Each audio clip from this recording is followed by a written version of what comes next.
We're going to solve this system of equations using a method of substitution. In our first step, we're going to solve for y in equation number 1. So I've got 3x minus y is equal to 3. That would be minus y is equal to 3 minus 3x. Multiply both sides by -1. It would be y is equal to -3 plus 3x. In our second step, we're going to substitute our value of y, and we're going to substitute it into our second equation. So we have 4x is equal to 3, y is -3 plus 3x plus 14, and that'll give us 4x minus 9 plus 9x plus 14 equals sign.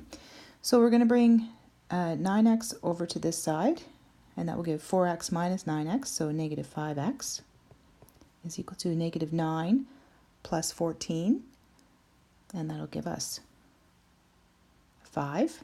Divide both sides by -5, and we solve for x with a value of -1.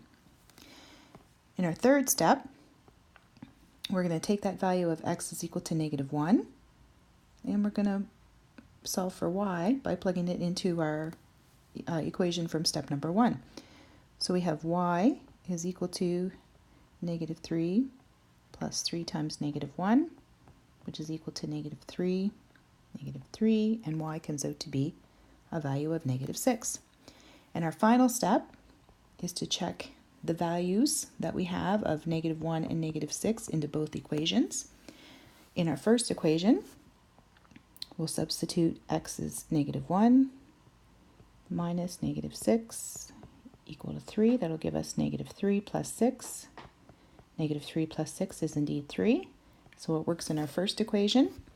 In our second equation, we have 4 substituting -1 is equal to 3 substituting -6 plus 14. We have -4 is equal to -18 plus 14.